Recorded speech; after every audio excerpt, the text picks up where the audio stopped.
Welcome to the Old Time Radio Westerns. I'm your host, Andrew Rhines, and let's get into this episode. This episode is going to be Frontier Town. This episode was syndicated in 1949, and the title is Maverick Town.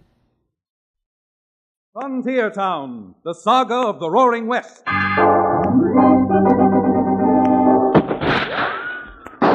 Frontier Town.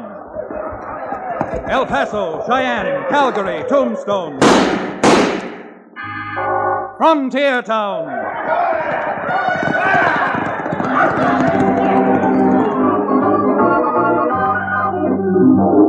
Here is the adventurous story of the early West, the tamed and the untamed, from the Pecos to Powder River, Dodge City to Poker Flat. These are the towns they fought to live in and lived to fight for, teeming crucibles of pioneer freedom. Frontier Town!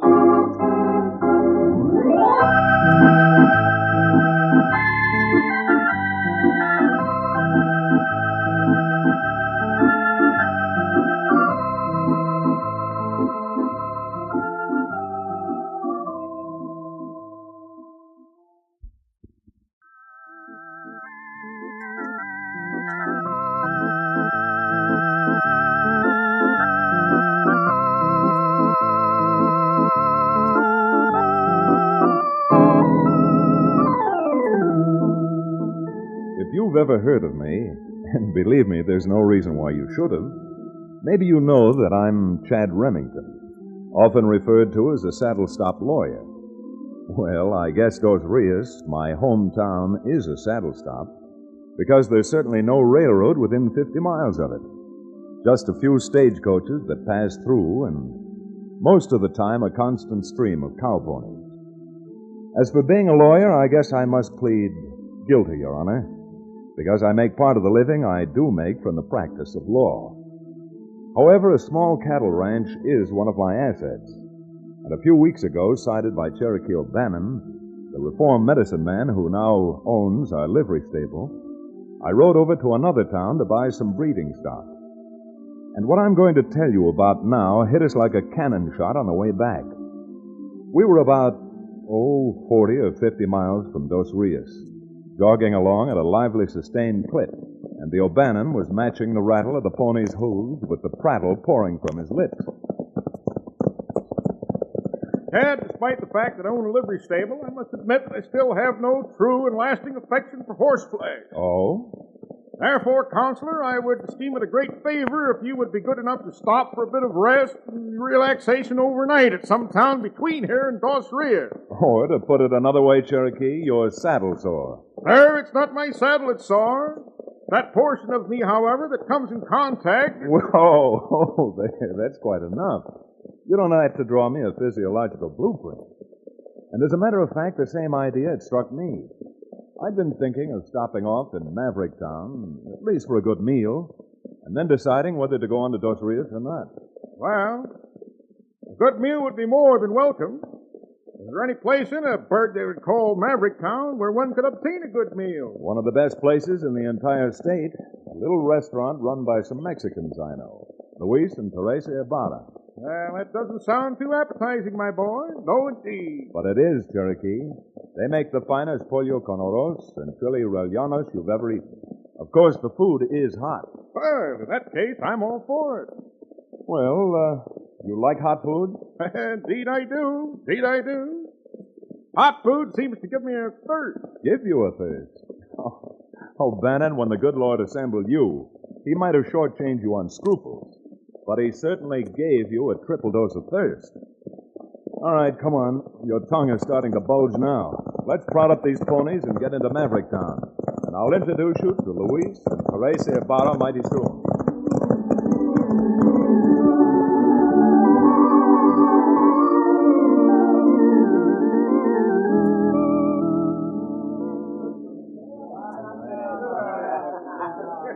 Senor Dallas, why do you all the time make trouble around my little restaurant? I'll trouble you, you half-breed hash slinger, if you and that woman of yours don't go back where you come from. We will not go back. We have just as much right to stay here as anybody else. We Americanos now. The heck you are.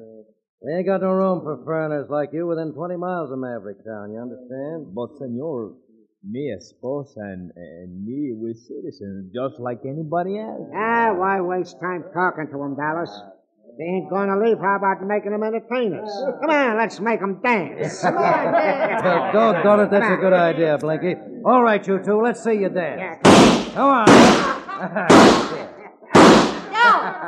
You ought to be ashamed of yourself. You have no business picking on the Yabars. Well, you think you can stop us, Bobby? Or maybe you think because your uncle owns the bank, you're running Maverick down. Bobby, do not mix up with this hombre. Come on, I want to see you two dance. Now,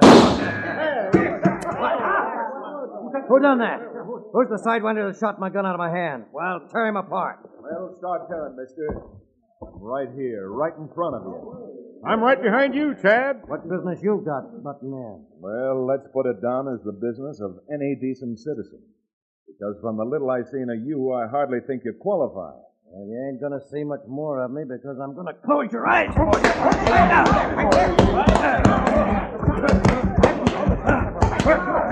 out, Dallas, look out. Pin him around this way and I'll give it to him. Don't do nothing of the kind. Now just hold it right where you are. All right, Chad, now understand. Thanks, Cherokee. And here goes.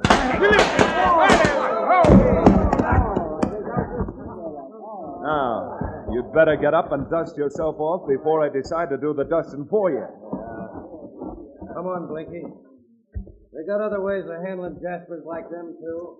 Gosh, mister, you sure gave Dallas what he had coming to him. Oh, Senor Remington. Senor, when I saw you in the crowd, it made me very happy, my son. Well, it didn't make me very happy when I saw you, Louis. What that he-devil was pulling on you. Who are those two, anyhow? Senor, you come inside, and while we fix you something to eat, we will tell you all about them.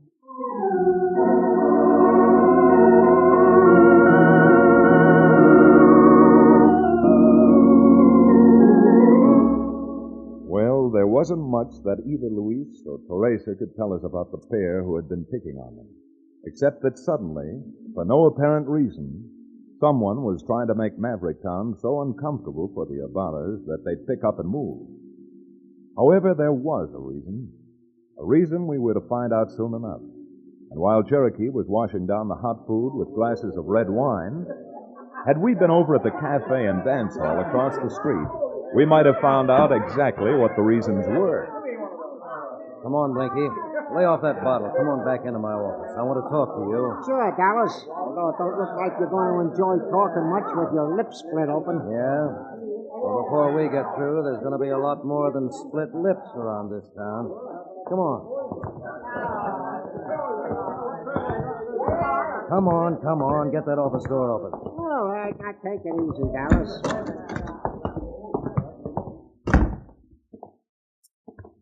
Well, I found out who that big Jasper was who butted in. Yeah? Chad Remington, that lawyer from over in Dos Rios. If we let him hang around Maverick Town, we may miss the boat. Boat? We may miss the train. Never mind the jokes. That railroad agent will be back in town Friday. And if we can't deliver that corner the Mexicans have got their restaurant on, along with the acreage behind it for the new freight yard, we'll probably try to do business with them direct himself. Well, I don't see why Bascom don't pay the Mexicans something and just buy the place from them. Bascom shell out his own dough? Why, that one's so tight every time anyone walks inside his bank, he locks the vault. Yeah, that's a banker for you, all right. I guess he's got the first penny he ever made.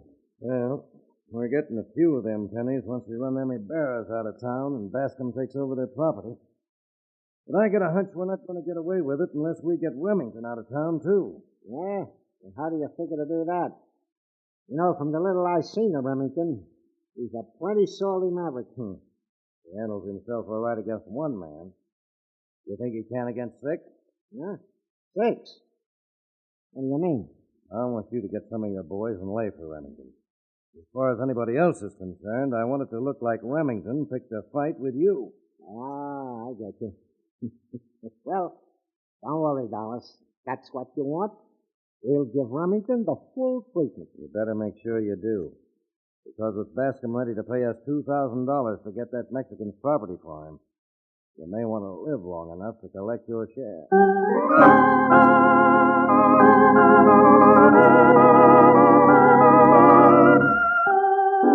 Well, with the little Louis and Teresa told Cherokee and me, we decided we'd stay in Maverick Town, at least overnight, and maybe for a few days longer. It was pretty obvious that there was something wrong, some new and unexplained reason for the sudden resentment against the so-called foreigner.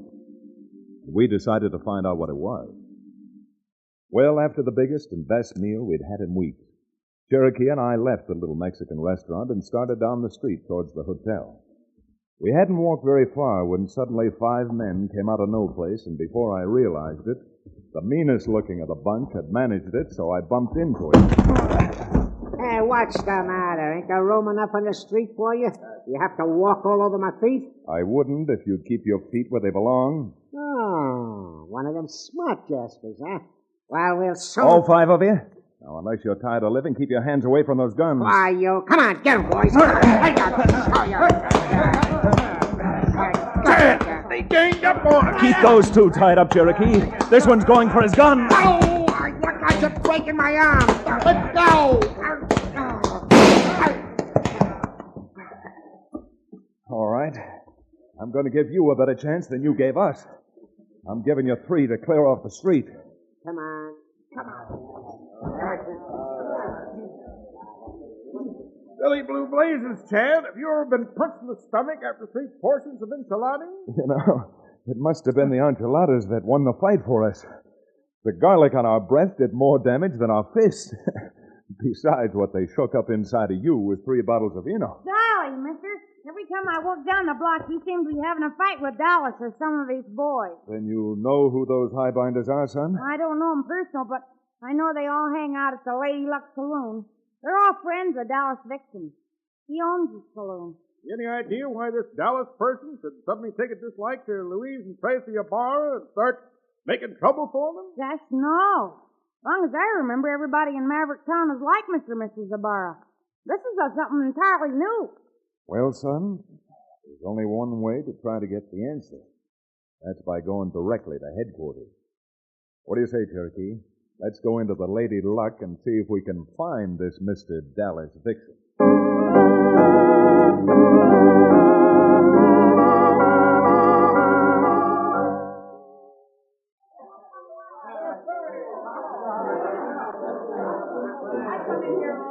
Let me tell you something, Remington. You're barking up the wrong tree. I wonder.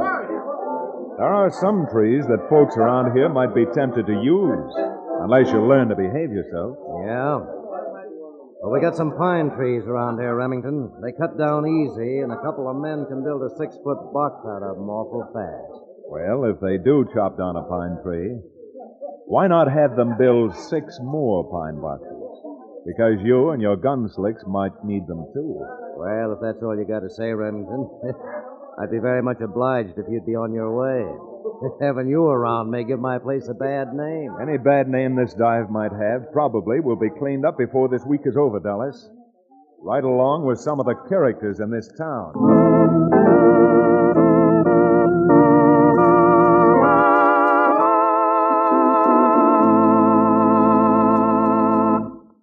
We'll return to the second act of Maverick Town, our exciting frontier town adventure, in just a few moments.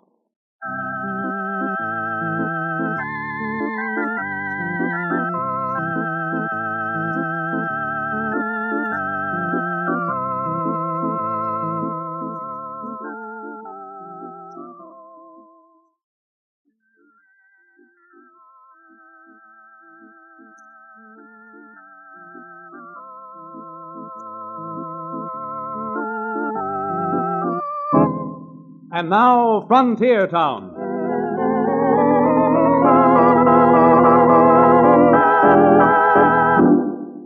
Well, as you know by now, Cherokee wasn't welcome in Maverick Town. And certainly neither was I. Of course, we had no idea what the reasons were for the sudden animosity exhibited toward us. No more than we knew the real reason behind the attempts to railroad the Ibarras out of town. Notwithstanding the set-tos we'd had with Dallas and his men, this stiffened our backbones and increased our resolve to stay in Maverick Town until we had the matter settled, one way or the other. We found out later that not too long after the affair on the street in which Blinky and his friends ganged up on us, Mr. Bascom, the town banker, paid a call on Dallas Vixen, entering his office through a rear private door. I imagine you men know what I'm doing over here. Go on, Mr. Bascom. I was just talking about it. Talk. I'm sick and tired of all this talk. I want action. And by thunder, I'm going to have it. Well, doggone it, Mr. Bascom. Did this shiner I got and that cut on Dallas's lip look like you wasn't getting action? The only thing I'm interested in is results. And that's just what we're going to get you. Because I've just figured out that we've been playing this game the wrong way. You have. Yeah, I have. Doing what you told us not only hasn't worked out, but now everybody in town knows we've got some reason for wanting to run them Mexicans out of here. Yeah, and they may be running us out of here before we know it. Well, the way I got it figured, Bascom, we can get Luis and Teresa out of this town, take over their property, and none of us will have to lift a finger. You're not even making sense, Dallas. I sure am. Because what if the folks in Maverick Town got to thinking that this was no place for a couple of Mexicans? They'd run them out of here in fast order. And who's going to give them such an idea? All we got to do is call a meeting. You know how mobs are, just like sheep. Let somebody get up on a platform and tell them the bearers are foreigners and un-American. Don't worry, the mob will do the rest. By Daniel, I think you're right. And the bigger the lies we tell, the easier it'll be to make them swallow them. As a matter of fact, as the banker in this town, I can probably get up on the platform and whip them up into such a frenzy that they'll run the bearers out of town tarred and feathered. You bet you can.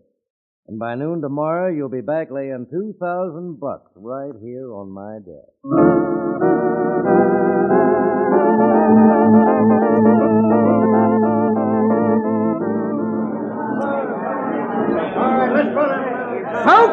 Folks, now please. Yeah, please, folks, now, please, if you'll just let me finish.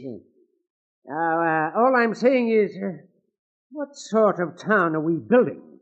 When foreigners can come in here, open businesses, be in daily contact with our wives and children, and then take our hard-earned money and send it back to the country where they came from. Now,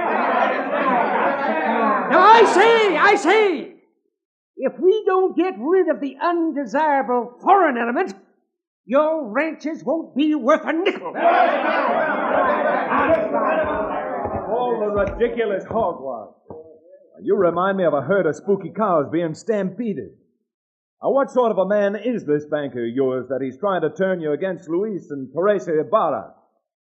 Because this is one country where every man has the chance to live, and to live decently, regardless of race, creed, or color. All right. You don't have to throw me out. I can get out of here soon enough if that's the way you feel. Come on, Cherokee. Let's get outside and into the fresh air. I can't wait to get the odor of this place out of my clothes.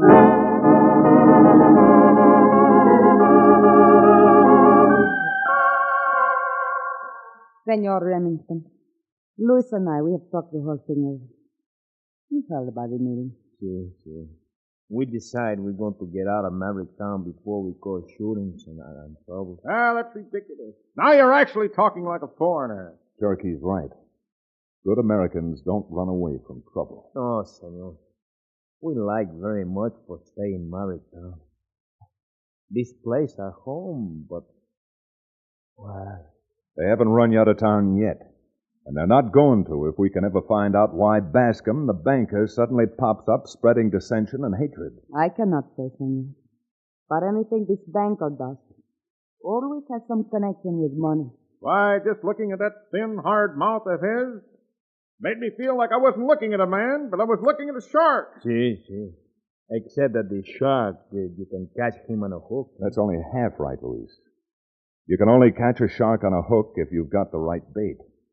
And I'm willing to wager that by the time we get through, Bascom, Vixen, and their entire crew will be out of water and gasping like fish on dry land.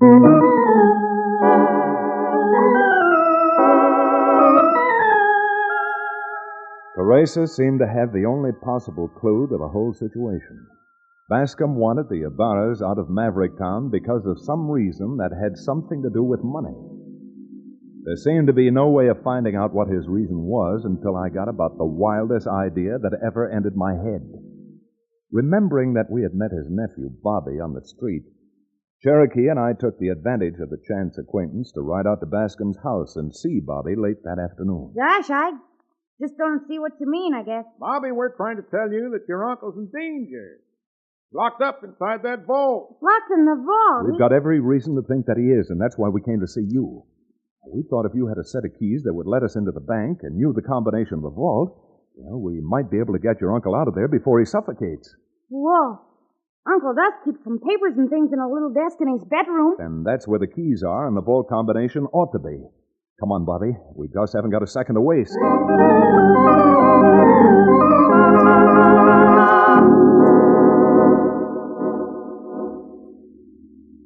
Left 14. Left 14. Right 0. Right to 0. That's the door, Tad. Try the handle and see if you open that. Hurry, Mr. Remington, hurry. If my uncle's in there, he may have suffocated already. All right, Bobby. Just stand aside till I swing this door back.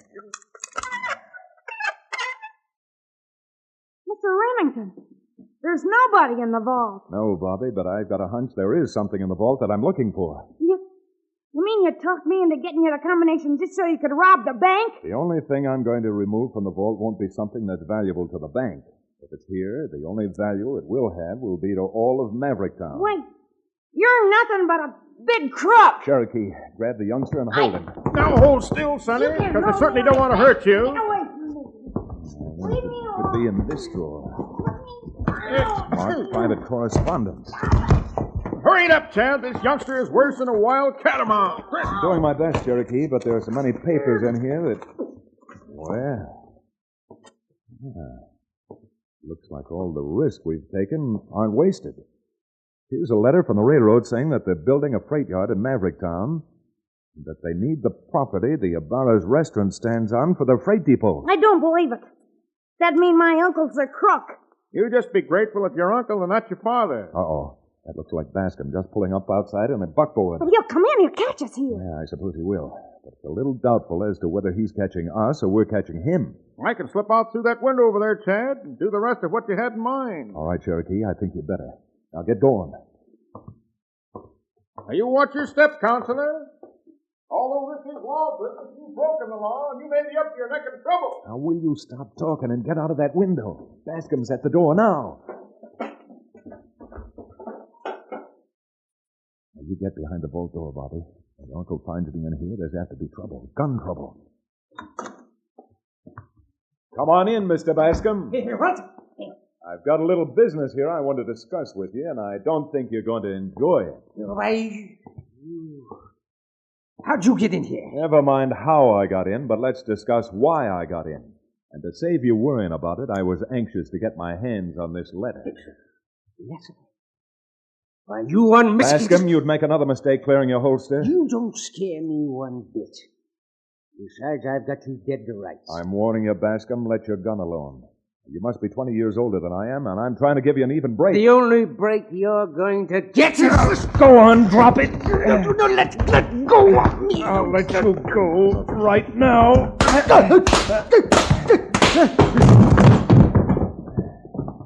Wow. You really let him have it. He won't wake up for... Mr. Remington, look. Here comes Dallas and his whole gang. Well, that's exactly what the doctor ordered. I sent Cherokee to tell them that your uncle was absconding with the bank's money. All right, come on, Bascom. You'd better wake up. There's a reception committee coming to call on you. What'd you say? All right, come on, Bobby. You and I are going to hide behind the vault door and watch the whole show. Well, I'll be blamed. So this big rumhound was telling the truth. Cleaning out the bank, was you, Bascom? All ready to make your getaway. No. Why don't you stop that lying? Guess we know what we can see. But I'm telling you, I wasn't clearing out. I didn't open the vault door. Oh, sure enough. You're just trying to frame us into doing your dirty work, running them two poor Mexicans out of town, and all you want's to hog all the money. Well, we'll soon see about that. Yes, Dallas, we'll see about that. Who's that with? Now, drop those guns. Look out, Dallas. I got a beat on him.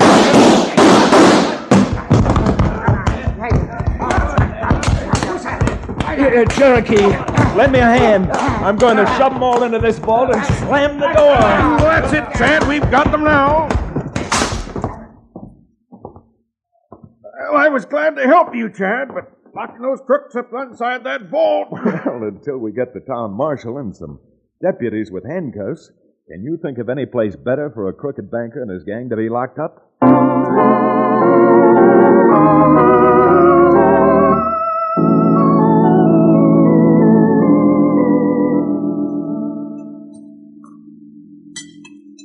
Senor, please. You let me give you a few more tacos and just maybe a little more chicken, no? Oh, Teresa, as much as I love your food. No fooling. I'm up to here. But, senor, after all you do to help Teresa and me make sale of land to railroad, you must have just a little more something. Maybe you, Bobby? Oh, gosh, no thanks. I'm full. And Luis, I've got to pass.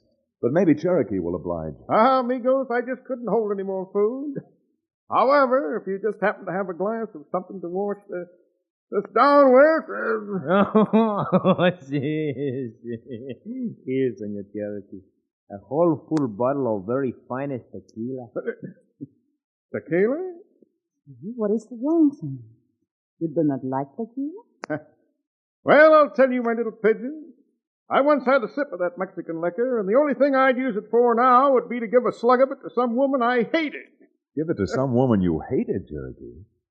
What would you do that for? Why, Counselor, for a very obvious reason. Tequila, of course.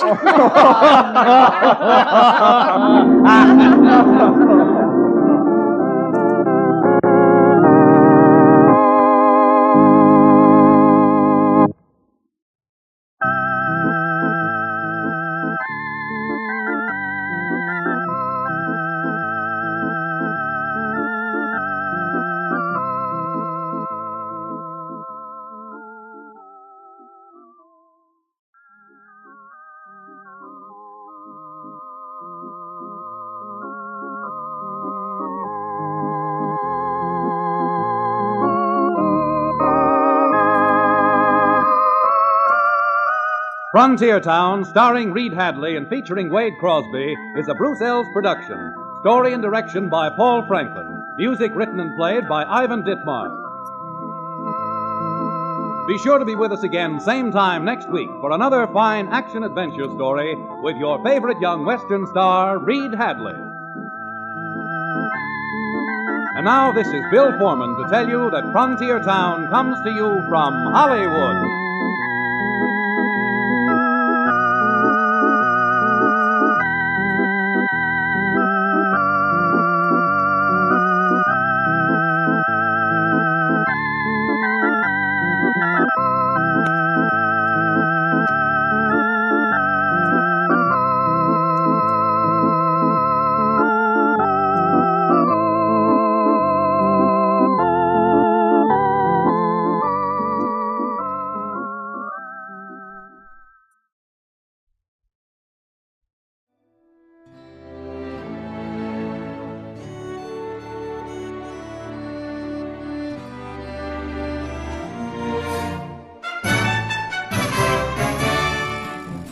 This has been a presentation of OTRWesterns.com, and we hope you enjoyed. Please take some time to like and rate our shows in your favorite podcast application. Follow us on Facebook by going to OTRWesterns.com/Facebook. Subscribe to our YouTube channel by going to OTRWesterns.com/YouTube. And send us an email, podcast@OTRWesterns.com.